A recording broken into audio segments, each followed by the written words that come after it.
पश्चिम बंगाल में भारतीय जनता पार्टी पहली बार राज्य में सत्ता में आने जा रही है और उसे 2/3 से ज्यादा बहुमत मिला है। बीजेपी ने जहां 206 सीटें जीत ली हैं, वहीं टीएमसी 80 पर ही जीत दर्ज कर सकी है।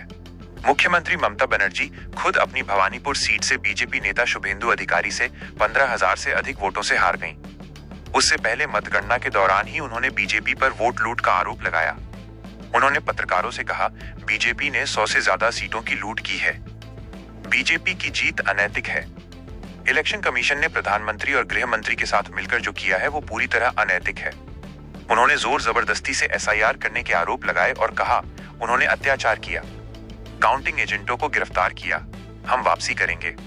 लेकिन 15 साल तक लगातार सत्ता में रहने के बाद तृणमूल कांग्रेस की इस चुनावी हार की वजह क्या हो सकती है, इसे लेकर काफी चर्चा है। अब तक सामने आए नतीजों और रुझानों के आधार पर इस हार के पीछे 5 प्रमुख कारण माने जा रहे हैं। महिला सुरक्षा का सवाल। इसमें बहुत कम शक है कि पश्चिम बंगाल में महिला मतदाताओं का बड़ा हिस्सा लंबे समय से ममता बनर्जी की पार्टी का समर्थन करता रहा है। स्कूली लड़कियों को साइकिल बांटने की योजना समेत लक्ष्मी भंडार, कन्याश्री और सबुज साथी जैसी योजनाओं ने महिलाओं के बीच तृणमूल सरकार को काफी लोकप्रिय बनाया था। लेकिन इस बार ये समर्थन आधार टूटता हुआ दिखाई दे रहा है। इसकी एक बड़ी वजह महिलाओं की सुरक्षा जैसे मुद्दों पर पार्टी की कथित नाकामी हो सकती है। 2 साल पहले हुआ आरजी कर आंदोलन इस चुनाव को प्रभावित करता दिखा। इसका बड़ा उदाहरण पानीहाटी है, जिसे पारंपरिक तौर पर तृणमूल का गढ़ माना जाता रहा है। वहां आरजी कर मामले में महिला की मां बीजेपी के टिकट पर चुनावी मैदान में थीं और उन्होंने 28,836 वोटों के अंतर से जीत दर्ज की। चुनाव प्रचार जब चल रहा था तो एक महिला ने टीएमसी सरकार के फिर से आने के सवाल पर कहा था, तारांकन, क्या अब हम सुरक्षित भी रह पाएंगे? यही डर है। मैं अपने इन भाइयों की बात से सहमत हूं। मेरे पास अलग से कहने के लिए कुछ नहीं है। महिलाओं की अब कोई इज्जत नहीं बचेगी, बिल्कुल भी नहीं। वे हमें तोड़कर रख देंगे। नहीं तो हमें ये क्यों सोचना पड़ता कि अभया की मां को जीत के बाद ही न्याय मिलेगा? क्या राज्य की हालत अब ऐसी हो गई है? क्या आप सोच सकते हैं कि वे हमारे साथ क्या करेंगे?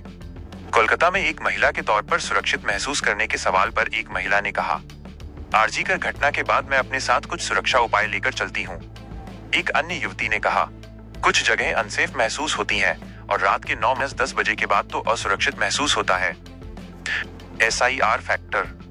मतदाता सूची के गहन पुनरीक्षण यानी एसआईआर प्रक्रिया के दौरान 90 लाख से ज्यादा नाम हटाए गए और अब ये काफी साफ हो गया है कि इसका सबसे ज्यादा नुकसान टीएमसी को हुआ है। यह सही है कि कई वैध मतदाताओं के नाम भी सूची से हटे, लेकिन इस बात पर भी कम शक है कि बड़ी संख्या में फर्जी या मृत मतदाताओं के नाम हटाए गए। बीजेपी लगातार ये दावा करती रही थी कि ऐसी गड़बड़ियों का फायदा टीएमसी को सालों से चुनावों में मिलता रहा और अब ये बढ़त कम हो जाएगी। मौजूदा रुझान बताते हैं कि इस दावे में काफी सच्चाई है। कोलकाता में प्रेसिडेंसी यूनिवर्सिटी में राजनीतिक विज्ञान पढ़ाने वाले जेड मैनहुड ने कहा, तारांकन, टीएमसी ने भ्रष्टाचार और सिंडिकेट संस्कृति को हमारी जिंदगी का आम हिस्सा बना दिया। हमें ये देखना होगा कि कौन कौन से कारण टीएमसी के खिलाफ गए। लेकिन मैं ये जरूर कहूंगा कि बीजेपी ने दिखा दिया कि 30% आबादी को चुनावी प्रक्रिया से बाहर रखकर भी वो जीत सकती है। पश्चिम बंगाल की राजनीति पर इसका कितना बड़ा असर पड़ेगा, ये अभी देखना बाकी है। राजनीतिक विश्लेषक योगेंद्र यादव ने भी इस चुनावी उलटफेर के लिए एसआईआर को बड़ी वजह बताया। चुनावी नतीजों की तस्वीर साफ होने के बाद उन्होंने कहा, तारांकन, बीजेपी की सीटें भले अधिक दिखाई दे रही हैं, लेकिन वोटों में सिर्फ 3% का अंतर है। अगर 4.3% लोगों को वोट डालने दिया जाता, जिसमें हम जानते हैं कि ज्यादातर मुसलमान थे और जो मुसलमान नहीं थे उनमें भी बहुत से टीएमसी के वोटर थे, तो क्या यही परिणाम होता? जाहिर है वो नहीं होता। प्रशासनिक विफलता। भ्रष्टाचार, कुप्रशासन, रोजमर्रा की जिंदगी में कथित तौर पर कटमनी के आरोप, सिंडिकेट संस्कृति का बढ़ना और टीएमसी के 15 साल के शासन में प्रशासनिक विफलताओं के आरोप शायद पश्चिम बंगाल के राजनीतिक इतिहास में पहले कभी इतने बड़े स्तर पर नहीं लगे थे। फिर भी 2016 और यहाँ तक कि 2021 में भी पार्टी ने बंगाली पहचान, महिलाओं के लिए कल्याणकारी योजनाओं और धर्मनिरपेक्षता जैसे मुद्दों के सहारे इन आलोचनाओं को पीछे छोड़ दिया था। इस बार ममता बनर्जी ने एसआईआर प्रक्रिया से लोगों को हुई परेशानियों को बड़ा राजनीतिक मुद्दा बनाने की कोशिश की और हर संभव तरीके से इसका राजनीतिक फायदा उठाने का प्रयास किया। लेकिन अब ये साफ हो गया है कि ये कोशिश भ्रष्टाचार और प्रशासनिक विफलताओं के आरोपों के सामने टिक नहीं सकी। हिंदू वोटों का ध्रुवीकरण। राजनीतिक विश्लेषक लंबे समय से कहते रहे हैं कि ममता बनर्जी की लगातार चुनावी सफलता की एक बड़ी वजह राज्य के मुस्लिम समुदाय का लगभग एकजुट समर्थन रहा है।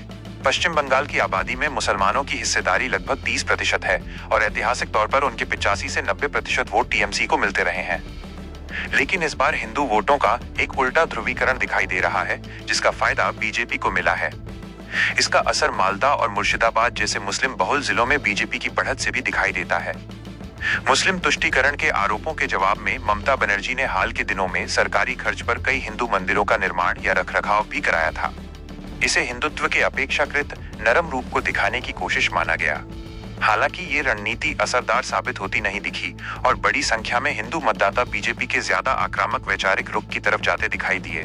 कोलकाता में रहने वाले वरिष्ठ पत्रकार और राजनीतिक विश्लेषक सुकांतो सरकार का कहना है, तारांकन इस बार हिंदू वोटों का ध्रुवीकरण अधिक देखा गया। हिंदू वोटों की एकजुटता पश्चिम बंगाल के ग्रामीण इलाकों में बहुत अधिक देखी गई। यहाँ तक कि टीएमसी के वोटर भी बीजेपी की ओर गए। बीजेपी की जीत में ये प्रमुख कारणों में से एक रहा। शुभेंदु अधिकारी ने ममता बनर्जी को हराने के बाद पहली टिप्पणी में कहा, तारांकन ये हिंदुत्व की जीत है। ये जीत बंगाल की जीत है। ये जीत नरेंद्र मोदी जी की जीत है। सीपीएम के सभी मजबूत समर्थकों ने मुझे वोट दिया। भवानीपुर में सीपीएम के 13,000 वोट थे और उनमें से कम 10,000 वोट मुझे ट्रांसफर हुए। मैं वहां के सीपीएम मतदाताओं का भी आभार जताता हूं। सभी बंगाली हिंदुओं ने खुलकर मुझे वोट दिया। उनके साथ गुजराती, जैन, मारवाड़ी, पूर्वांचली और सिख समुदाय ने भी खुलकर मुझे वोट दिया। केंद्रीय बलों की अभूतपूर्व तैनाती।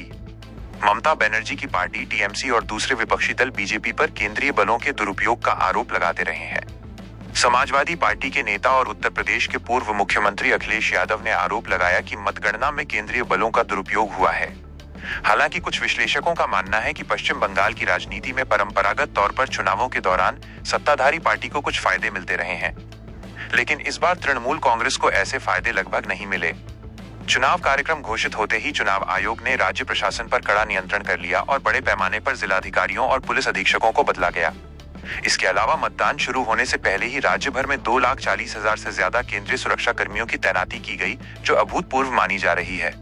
कई विश्लेषकों का मानना है कि इतने बड़े सुरक्षा इंतजाम की वजह से चुनाव काफी शांतिपूर्ण रहा और मतदाता बिना डर और दबाव के मतदान कर सके। पिछले 1.5 महीने के दौरान टीएमसी लगातार निर्वाचन आयोग और केंद्रीय बलों की भूमिका पर सवाल उठाती रही। अब पीछे मुड़कर देखने पर इन शिकायतों की वजह शायद और साफ समझ में आती है। दूसरे शब्दों में कहें तो इस चुनाव में निर्वाचन आयोग और केंद्रीय बलों की भूमिका तृणमूल कांग्रेस के खिलाफ जाती दिखाई दी। ममता बनर्जी ने 29 अप्रैल को आरोप लगाया था कि केंद्र की ताकतें और पूरी सरकारी मशीनरी टीएमसी को हराने में लगी हुई है। कोलकाता से निकलने वाले अखबार टेलीग्राफ की एक खबर के अनुसार 26 अप्रैल को ममता बनर्जी ने आरोप लगाया कि कोलकाता एयरपोर्ट जाते हुए केंद्रीय बलों ने उनकी कार चेक करने की कोशिश की। टीएमसी के नेता अभिषेक बनर्जी ने केंद्रीय बलों पर राज्य में दहशत फैलाने के आरोप लगाए थे। दोस्तों, वीडियो अगर अच्छा लगे तो मेरे चैनल को सब्सक्राइब कर मेरे मनोबल को बढ़ाएं।